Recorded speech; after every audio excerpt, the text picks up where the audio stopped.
Oi, meus queridos, tudo bem? Bom dia. Então, hoje nós vamos fazer uma pequena retomada do conteúdo que nós iniciamos agora, tá? Da nossa unidade nova da apostila.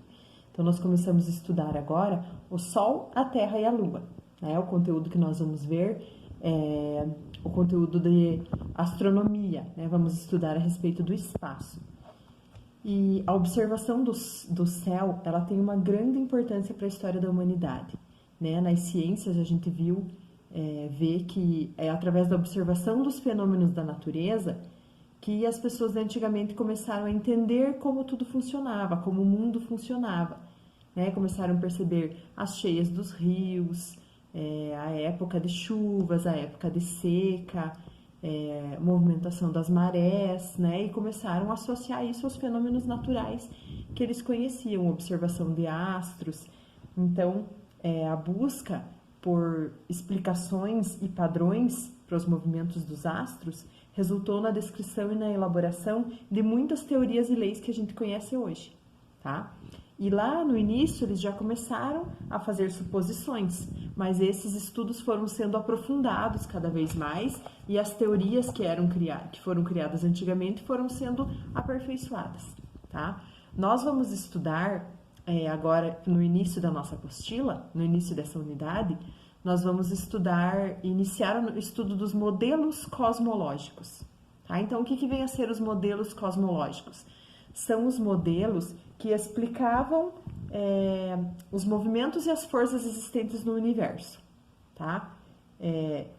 Esses modelos, eles foram motivados pela curiosidade, né, do ser humano, e eles tentavam explicar o que acontecia, mas eles também eram muito influenciados pela cultura e pela religião, tá? Então, o primeiro modelo cosmológico que surgiu foi o modelo de Ptolomeu. Na verdade, Aristóteles já acreditava nesse modelo, né? O Aristóteles foi um dos filósofos que teve muita influência em muitas áreas, como nós já vimos, né? Que ele era um dos filósofos que questionava e observava muitas coisas, então ele tem muitas contribuições em várias áreas, inclusive da ciência. E ele já acreditava nisso, mas o Ptolomeu que escreveu um livro de 13 volumes a respeito desse primeiro modelo, que é chamado modelo geocêntrico, tá? E por isso que o Ptolomeu é considerado o pai do modelo geocêntrico, porque ele relatou tudo isso nos livros dele. E o que vem a ser o modelo geocêntrico? Por que ele recebe esse nome? Então, ele recebe esse nome geocêntrico porque geo significa terra. Então, significa que a Terra era o centro do universo, né? Nós vimos lá que o modelo geocêntrico aceita isso, a Terra como centro do universo. O Sol e todos os outros planetas giram ao redor da Terra, tá? E esse modelo, gente, ele teve muita influência também da religião, porque nessa época a Igreja Católica, ela era muito dominante e eles pregavam assim, que Deus criou o homem à sua imagem e semelhança. Então a Terra, que é o local onde o homem vive, tem que ser o lugar mais importante do planeta, né? Porque o homem é a criação mais importante de Deus, então eles acreditavam que a Terra tinha que ser o centro de tudo. E por muito tempo a Igreja não permitia que fossem expostas ideias diferentes do que as ideias que a Igreja pregava, né? Então, o que acontecia com as pessoas que tinham ideias contrárias? Existia a Inquisição, e a Inquisição julgava todas as pessoas que iam contra essas crenças da Igreja Católica.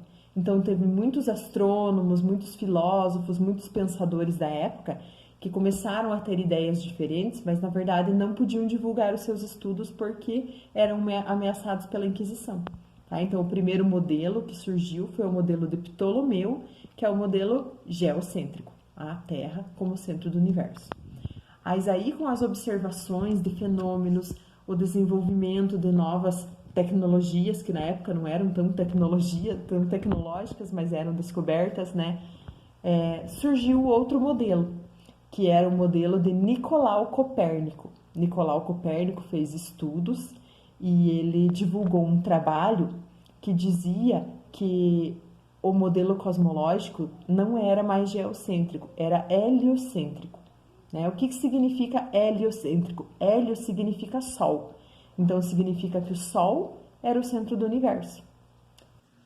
Então, esse modelo, ele foi muito revolucionário para a época, né? E o Nicolau Copérnico, na verdade, acabou divulgando esse trabalho dele quando ele estava no leito de morte, porque ele já sabia que a Inquisição ia acabar julgando ele, né? Matando, que eles matavam as pessoas, a Inquisição matava as pessoas que pregavam ideias contrárias. E mesmo assim o livro dele foi colocado no que eles chamavam de índex, tá? Foi incluído no índex. O que era o índex? Eram os livros proibidos, que ninguém podia ler, tá? A igreja classificava lá os livros que eram considerados heréticos, que continham heresias. Heresias era tudo aquilo que contra a igreja pregava, né? Então o livro dele foi proibido pela Igreja Católica por ter essa ideia contrária, né? Eles achavam que se a gente não acha mais que a Terra é o centro do universo, a gente não considera mais o homem como importante e a gente considera mais que Deus não é importante. Mas claro que isso, né, não tinha nada a ver. Na época eles acreditavam nisso. Mas então o modelo de Nicolau Copérnico foi o modelo que ficou conhecido como heliocêntrico, porque através das observações ele percebeu que na verdade não era a Terra que era o centro do universo, né? Era o Sol e os planetas giravam ao redor do Sol, tá? Nós tivemos também o Giordano Bruno, tá? Que foi um outro estudioso da época que também defendeu que o universo não tinha como centro a Terra, né? Ele defendia o modelo heliocêntrico. Mas ele também foi um dos estudiosos que foi morto na fogueira pela Inquisição por defender esse modelo. Tá? Daí nós tivemos também o Galileu Galilei, que teve muita importância, também defendia o modelo heliocêntrico. E por que o Galileu Galilei foi muito importante? Ele desenvolveu o primeiro telescópio. Então ele fazia observações do espaço através do telescópio, né? Ele tem muitas outras influências também descobertas na área da ciência, na área da física. E o Galileu Galilei, ele não foi morto pela Inquisição, mas ele foi exilado e ficou em prisão domiciliar até a morte dele. Então, ele, pelas ideias que ele tinha, para ele não poder difundir, ele ficou em prisão domiciliar. A igreja não permitia que ele saísse de casa. Nós tivemos também um dinamarquês, Tycho Brahe, que o Tycho Brahe, ele acreditava não apenas no modelo heliocêntrico, o modelo dele era híbrido. Ele acreditava que o Sol era o centro do universo e que os planetas giravam ao redor do Sol, mas que existiam outros astros que também podiam girar ao redor dos planetas, que no caso são os satélites, né? Por exemplo, a Lua, que é o satélite natural da Terra, gira ao redor da Terra. Então ele tinha esse modelo misto, né? Que nós tínhamos estrelas fixas no planeta, por exemplo, o Sol, que os planetas orbitavam ao redor, mas existiam outros corpos que orbitavam ao redor dos planetas também, tá? Então, nós falamos a respeito desses modelos, né, na nossa primeira aula. Então, eu queria relembrar isso com vocês e entrar agora numa outra questão que também foi muito importante, descobertas antigamente, que explicam como que o universo funciona, que são as leis da gravitação, tá? O que são as leis da gravitação, gente? São leis que explicam o funcionamento do universo. E são 4 leis, na verdade, tá? As leis da gravitação. É a lei da gravitação universal de Isaac Newton e as 3 leis de Kepler, tá? São leis que explicam muito de como o universo funciona. Então, o Kepler, Johann Kepler, ele tinha estudos já que ele também sabia que a Terra não era o centro do universo, ele defendia o modelo heliocêntrico e ele estudou mais a fundo esse modelo heliocêntrico. Ele estudou a respeito das órbitas dos planetas, como que era o movimento, quais eram as velocidades de rotação, de translação, né, da Terra ao redor do Sol e tudo mais. Ele fez estudos que permitiam descobrir qual era o período, quanto tempo que a gente demorava para dar uma volta ao redor do Sol, o planeta Terra demorava. Então, ele criou as 3 leis de Kepler. E ele também, gente, na verdade, foi perseguido pela igreja, tá? Quando a igreja ia interrogá-lo, ele negava todos os estudos dele, dizia que acreditava no modelo geocêntrico para ele não poder ser morto, e ele só deixou para publicar os estudos dele quando ele estava no leito de morte, porque ele sabia que a igreja não ia mais poder matá-lo, porque ele já estava morrendo mesmo. Então, o trabalho dele, ele desenvolveu as 3 leis de Kepler que a gente chama, tá? Então, o que vem a ser essas 3 leis, gente? A primeira lei de Kepler é a lei das órbitas. Então, ele afirmava que os planetas tinham órbitas elípticas ao redor do Sol. A gente sabe que as órbitas não são círculos perfeitos, né? É como se fosse um círculo alongado, que na matemática a gente chama essa figura de elipse.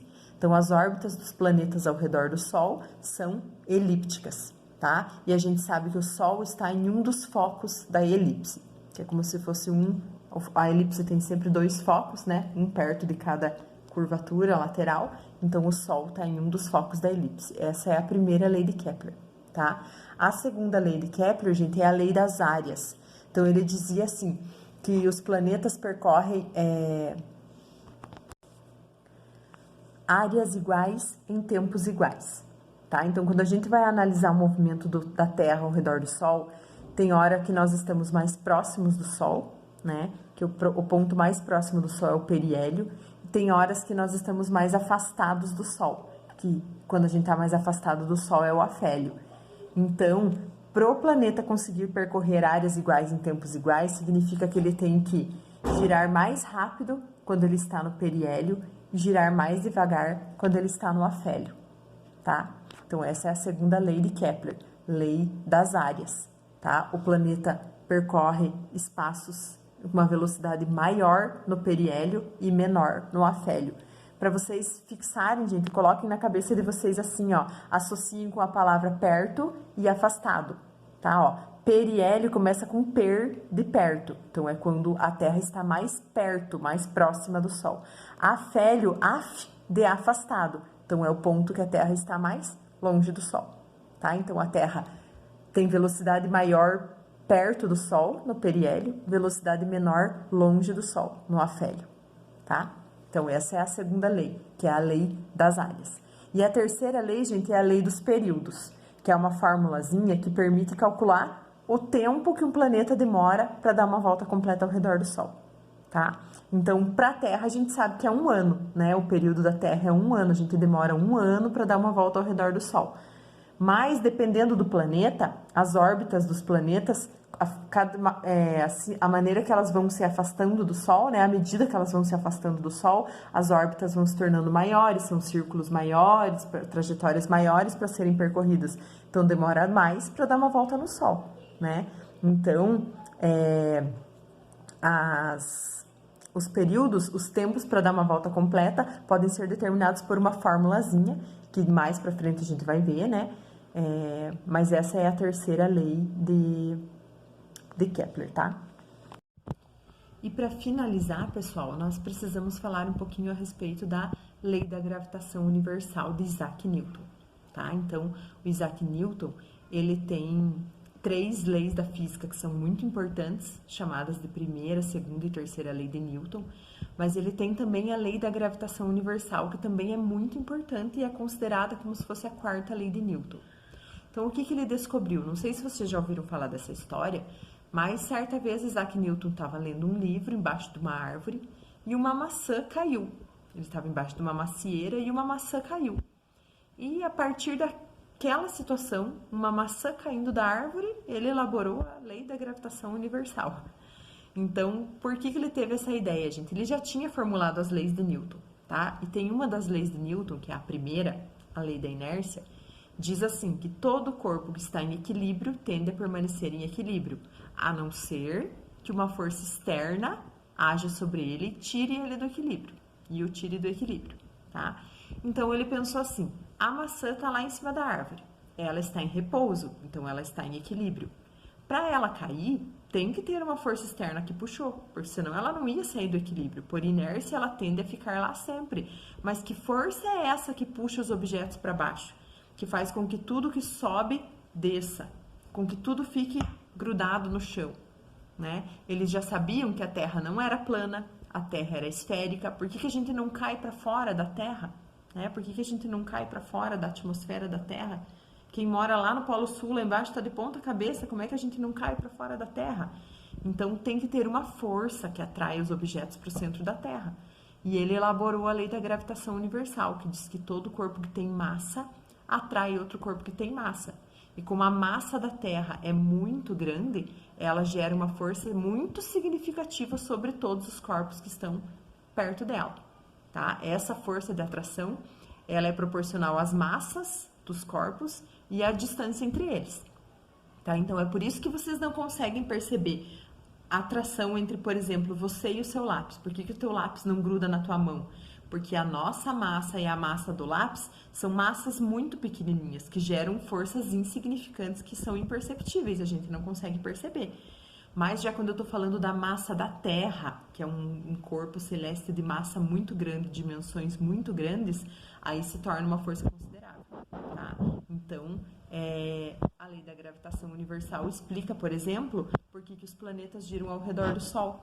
Porque o Sol exerce uma força de atração entre eles e eles nunca saem da órbita, ficam sempre lá girando devido a essa força que atrai. Por que que a Lua gira ao redor da Terra e nunca sai da órbita da Terra? Por causa da força de atração gravitacional. A Terra atrai a Lua devido às massas grandes desses dois corpos, por isso que a Lua fica girando ao redor da Terra, tá? Então essa é a lei da gravitação universal de Isaac Newton.